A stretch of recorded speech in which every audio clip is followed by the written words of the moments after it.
Fuerza en Movimiento, en alianza con Avianca.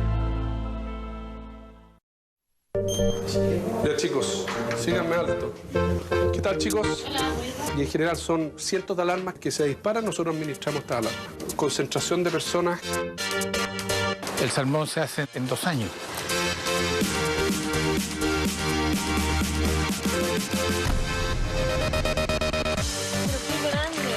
El éxito de hoy es el fruto de su persistencia. Redujimos alrededor de 1.850 personas y nuestra aspiración siempre fue, espérense, que ojalá lo podamos recontratar. Y partimos a tocar puertas a diferentes municipios, donde en todos lados nos dijeron que no, porque no va a resultar, que esas cuestiones nuevas no funcionan, dónde está aprobado, hazme una prueba gratis y vemos.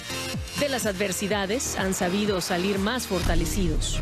La industria chilena nos destacan por ser más creativos. Las desventajas que hemos tenido desde nuestro nacimiento las hemos transformado en fortaleza. Primero que teníamos un modelo que era efectivo, que tenía resultados. Nosotros inventamos una fórmula que reducía delitos y tenía consecuencias en las pérdidas de nuestros clientes. Se abren camino con base en el talento y la innovación. Yo creo que la clave ha sido no parar de innovar y inventar cosas nuevas todo el tiempo. Y el día que reabrimos las plantas y ver llegar a esa gente fue emocionante.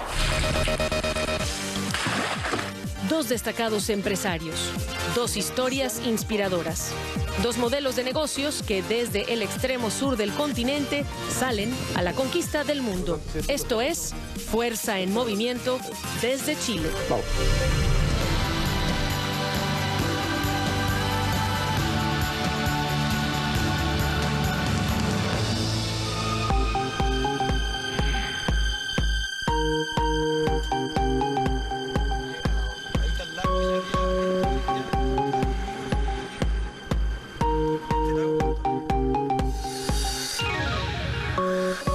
Cumbres nevadas. Hilos de agua cristalina que bajan serpenteando entre las rocas. Ríos y lagos que se funden con el imponente Océano Pacífico. Este es el sur de Chile, la llamada región de los lagos. Un privilegio para los ojos y el escenario natural en el cual fue introducido el salmón de cultivo en los años 80. De no tener nada, 30 años después, el salmón se produce a una escala que ha hecho de Chile el segundo mayor exportador, solo detrás de Noruega. Un desarrollo impactante en el que mucho han tenido que ver empresarios como Víctor Hugo Pucci. Genética.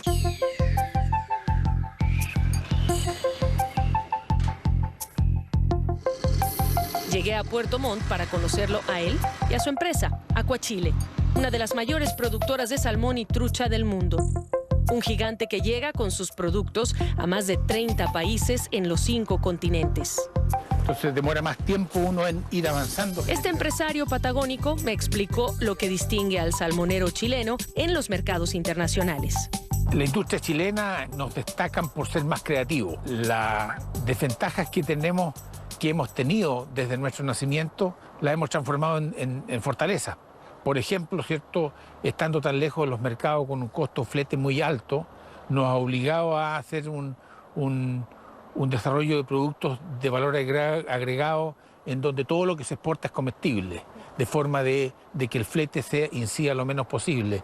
Y esa adversidad inicial nos transformó en un gran creador de productos de valor agregado y con eso también contribuimos a que en el mercado mundial Chile haya reactivado el consumo en distintos formatos más convenientes para los consumidores finales de salmón. Pero esta pujante industria ha aprendido lecciones del pasado reciente. 2007 fue un año negro, marcado por la llegada del virus ISA, una epidemia que infectó a los salmones de cultivo de esta zona y provocó grandes e inesperadas pérdidas. La lección fue aprendida. De la crisis del ISA resurgió en estas tierras australes una industria salmonera distinta, más preventiva, más sustentable. Lo que queda de esa crisis, ¿cierto?, es la capacidad de reacción nuestra. En lo positivo siempre sentimos que íbamos a poder recuperar la eficiencia perdida y que íbamos a saber salir adelante. y eso nos dio fuerza en medio de una crisis para hacer los cambios dolorosos, pero que resultaron efectivos. El país aprendió grandes lecciones, innovamos en materia de modelos productivos, hoy día generamos una industria más protegida, más preventiva, ¿cierto? Cambiamos, ¿cierto?, el objetivo de crecer por un objetivo de decir, tengamos una industria más perdurable, más sustentable, con empleos más continuos y que no tenga disrupciones en los mercados. Nosotros demoramos 8 años en recuperar el nivel de producción que perdimos en la crisis. Y lo hicimos lentamente porque era la nueva forma de hacerlo. Y yo creo que esa es una lección enorme, digamos, en donde uno aprende de que la naturaleza tiene sus límites y hay que saber leerlos y respetarlos. ¿Cuánta gente estaba en riesgo? 5.000 personas, de los cuales redujimos alrededor de 1.850 personas. Y nuestra aspiración siempre fue, espérense que ojalá lo podamos recontratar, porque ustedes son un importante activo para nuestra... Hoy día no lo podemos sostener, no tenemos recursos para pagarle la remuneración, pero ojalá que nos recuperemos pronto y todos vuelvan a ser reempleados. Y el día que reabrimos las plantas y ver llegar a esa gente fue emocionante.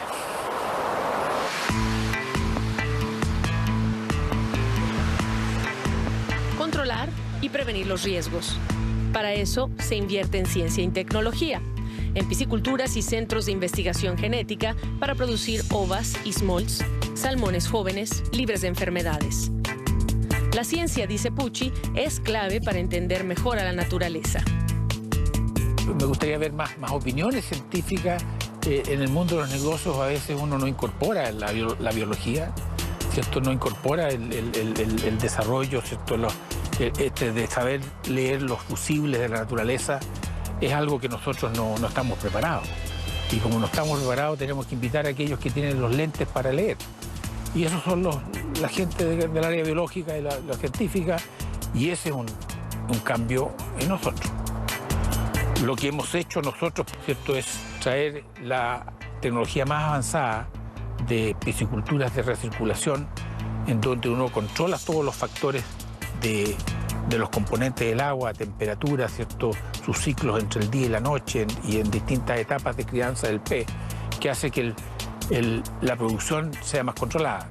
Y lo otro, que uno controla los riesgos a través de dividir, ¿cierto?, una piscicultura en áreas que no se comunican entre ellas, y cuando aparece un problema, ¿cierto?, se ataca una parte, ¿cierto?, y el resto queda limpio. Un control de calidad que resalta Pucci a la hora de explicarme las virtudes del salmón de granja frente al silvestre. Una diferencia positiva hacia el salmón de cultivo es de que nosotros tenemos un modelo de producción donde controlamos la calidad, los pesos de cosecha, ¿cierto?, la coloración de la carne. A través de selección genética también vamos definiendo la tasa de crecimiento y el color de la piel. Entonces tenemos más manejo de la calidad y el aspecto del salmón.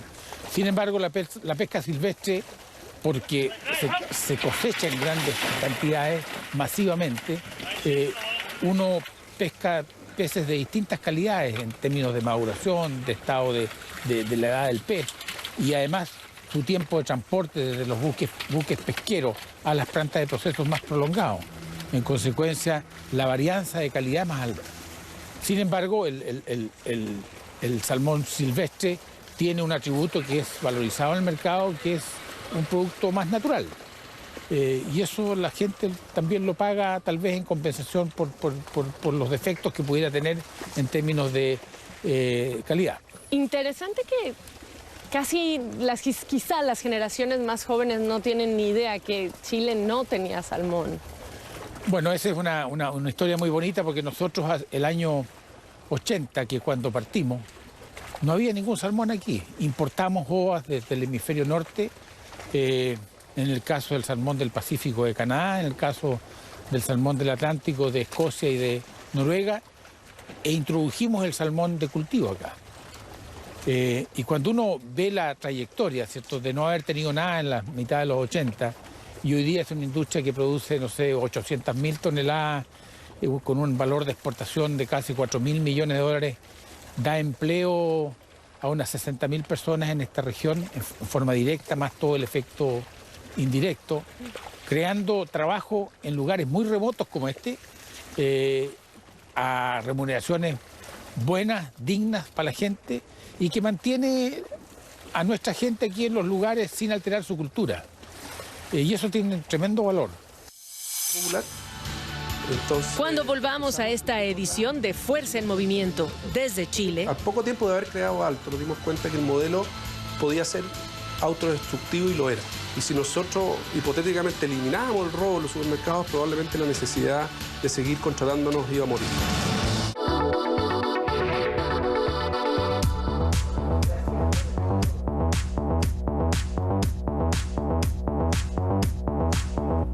abogado de formación, emprendedor por vocación, Jorge Nasser creó en 2003 un experimento dirigido a los delitos menores.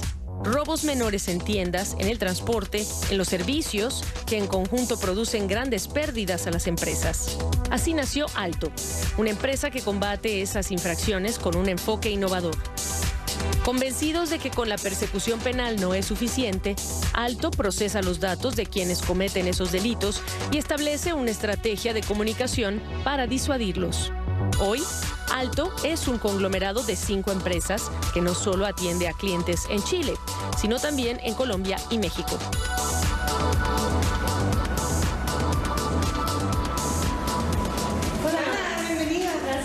¿Qué cantidad de incidentes tiene? Entonces, si se desvía el promedio... Me encontré con él en sus oficinas ubicadas no muy lejos de la Alameda, en el centro de la ciudad de Santiago, donde me explicó cómo se inspiró en el programa de Tolerancia Cero para combatir el delito que el exalcalde Rudy Giuliani introdujo en Nueva York.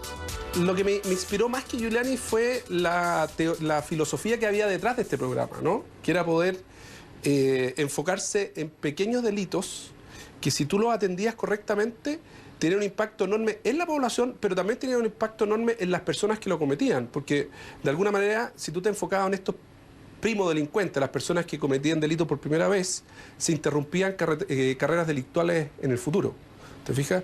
Pero eso no era suficiente para aplicarlo en Latinoamérica. Entonces, lo que a nosotros nos faltaba era la segunda parte de esta teoría del Broken Windows, ¿no? Que era cómo a través de la comunicación nosotros podíamos incidir en la decisión delictual de una persona. Y fue cuando uno de los fundadores de este grupo, estudiando su doctorado en Derecho Penal, él estudió cómo a través de la comunicación podíamos nosotros influir en que una persona no cometiera delito, ¿no? Y es así como se inventó este esquema de 3 pilares, en donde necesitábamos información para saber quiénes son, dónde viven, cómo lo hacen las personas que cometen delitos. En segundo lugar, tener un sistema de persecución legal, que la persecución por legal por sí misma no causaba ningún efecto, pero si es que le agregábamos comunicación, suplíamos esta deficiencia, ¿te fijas? Y eso hacía que los delitos bajaran. Ahora, llevarte este proyecto o tratar de aplicar este proyecto, pero ofrecerlo como un servicio al sector privado. Teníamos una idea que era reducir delitos en ciudades, ¿no? Que era una mezcla entre la teoría de la tolerancia cero, más la teoría de la comunicación social de resultados, cómo cambiar, te fijas, las conductas de las personas, y la persecución penal. O sea, teníamos el triángulo armado. Y partimos a tocar puertas a diferentes municipios, donde en todos lados nos dijeron que no, ¿no? ¿Qué te decían? ¿Por qué no? Porque no va a resultar, que esas cuestiones nuevas no funcionan, dónde está aprobado, hazme una prueba gratis y vemos, ¿no? ¿Y no podías decir en Nueva York? ¿Parte de la idea está en Nueva York? Sí, dijimos en Nueva York, pero en Chile no va a funcionar. Las típicas cosas por las cuales probablemente los gobiernos no son más innovadores, ¿no? Entonces dijimos, bueno, si nos va mal en esto, ¿dónde se producen delitos que generen daños o pérdidas? Y nos dimos cuenta que en la industria de los supermercados, los retailers y en general en toda la industria se cometían diariamente estos delitos, pero era muy caro o muy... era demasiado difícil perseguirlo individualmente. Entonces ahí es donde la ecuación de disuasión, persecución penal y comunicación de alguna manera funcionaba y calzaba perfecto. Y además ahorraba dinero a las empresas, porque el daño que generan estos delitos a veces representa un porcentaje importante de sus ventas, ¿no? Solo por darte un ejemplo, el 30% de las personas en Chile no paga el pasaje de la micro, del bus. O sea, y nosotros aplicando esta teoría ya hemos bajado en un 10% en 8 meses esa conducta, a través de comunicación, persecución penal y disuasión. ¿Cómo caminas ese triángulo de pilares en la práctica una persona? Todas las personas de alguna manera toman su decisión en base a ciertos valores o principios que los forman, ¿no? Que ellos llevan dentro. Algunas personas lo toman por factores legales, o sea, yo hago o no hago cosas por temor a la justicia, ¿no?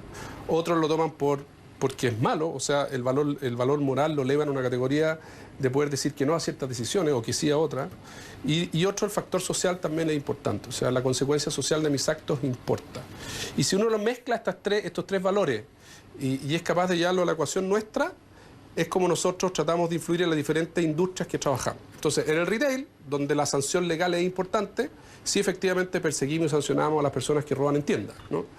En el sector salud, donde el factor social es importante, sí perseguimos y sancionamos a los doctores y las personas que cometen fraude médico, ¿no? Y en el transporte público, donde el valor social también es importante, aplicamos esta metodología. Pero por darte un ejemplo, en el robo de agua potable o el robo de electricidad, se concentra muchas veces en sectores de alto ingreso. Y ahí es donde de alguna manera lo que nosotros tratamos de hacer es llegar a ellos con comunicación social, porque les afecta más lo social en vez de lo moral, ¿no? Y con eso vamos cambiando la decisión delictual. Luego de años en el negocio que combate delitos, Nasser es enfático. No son las carencias las que motivan a la mayoría que comete estos robos o fraudes. Descartemos inmediatamente el robo por necesidad. O sea, eso en la práctica, la cantidad de casos que manejamos nosotros sea menos de un 0,5%. Y te lo hago fácil, ¿eh? Porque la gente más pobre a veces es la más digna de todas, ¿no? Tenemos, para hacerte un 25% de nuestros casos son gente de alto ingreso. O sea, que ellos roban por oportunidad, roban para llamar la atención, roban porque, no sé, quisieron probarse la adrenalina ellos mismos. O sea, no hay una causa por la cual, entendible por la cual están robando. Probablemente uno no puede entender por qué la gente con recursos roba, pero hay gente con recursos que también compra películas piratas, hay gente con recursos que llena sus piscinas sin pagar el agua potable, ¿te fijas? Y eso ocurre también. Hay algo de maldad también en las personas que hay que combatir.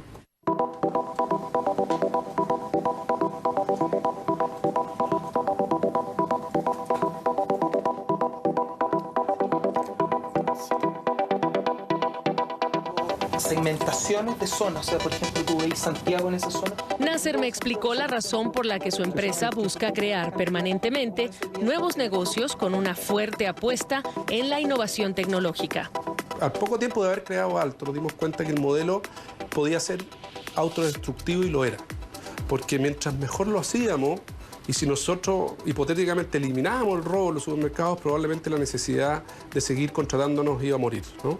Eso no ocurrió tan rápido como pensábamos, pero nos obligó a nosotros como compañía a invertir mucho en innovación y desarrollo. O sea, estar permanentemente pensando en cómo nosotros íbamos a estar en los próximos 2 años en otras industrias o en otros países, ¿no?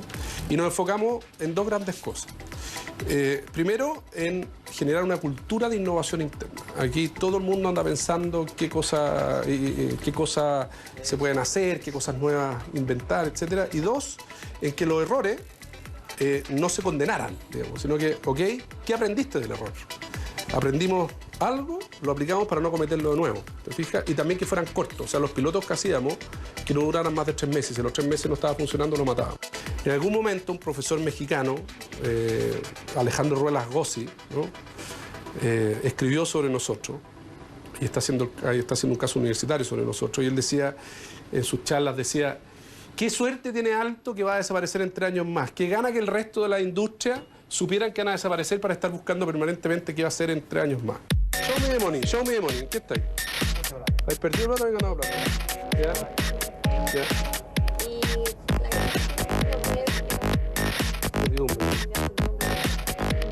Tocar puertas, conseguir nuevos clientes, llegar a mercados internacionales nunca es tarea sencilla. Esta es la clave del crecimiento de Alto, según el propio Nasser. Bueno, primero que teníamos un modelo que era efectivo, que tenía resultados. O sea, nosotros inventamos una fórmula que reducía delitos y tenía consecuencias en las pérdidas de nuestros clientes. ¿Cuánto tiempo tuvo que pasar para dar esa... El primer año redujimos un 23% de los delitos, que fue el piloto que hicimos en el 2004, y en el 2005 ya habíamos reducido un 50% de los delitos y las pérdidas asociadas a los delitos. ¿Te fijas? Entonces, con ese caso de éxito, tocamos las puertas con un grande, que hoy día es Walmart, que nos abrió las puertas para trabajar con él. Entonces, automáticamente ya empezaron a caer casi todos los demás retailers a trabajar con nosotros. Entonces, ¿quiénes son tus competidores? Si yo te digo, escribe aquí tus competidores, ¿quiénes son? No tenemos competidores directos. Indirectos, sí, claro, tenemos cámaras de seguridad, guardias de seguridad, ¿te fijas? Pero si no trabajan con nosotros, no influyen en las pérdidas de nuestros clientes. O sea, un competidor directo no tenemos. Es una pena no tenerlo, ¿ah? Ojo, que la competencia hace bien porque te obliga a estar mejorando todo el tiempo. A mí lo que me falta por hacer ya a los 60 años... No se vaya, ya volvemos con la parte final de Fuerza en Movimiento desde Chile. Tener el tiempo, darme el tiempo para contar la historia a los jóvenes. De luchar, de enfrentar adversidades, de emprender, aún con muy pocos recursos económicos, pero con muchas ganas de hacerlo.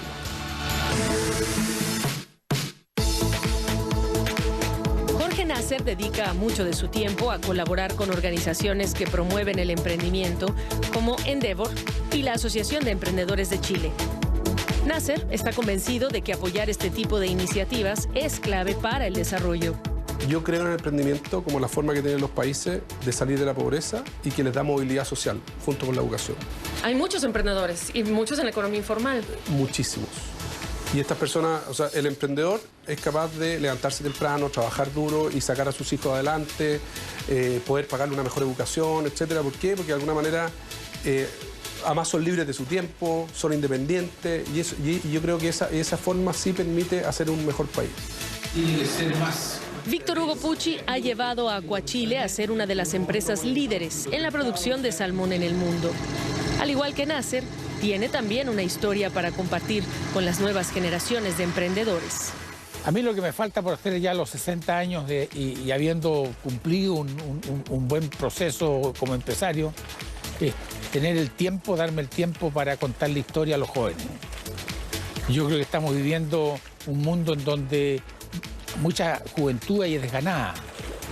Y yo creo que hay que hacerlo vibrar con las experiencias personales que uno ha tenido, digamos, de luchar, de enfrentar adversidades, de emprender, aún con muy pocos recursos económicos, pero con muchas ganas de hacerlo.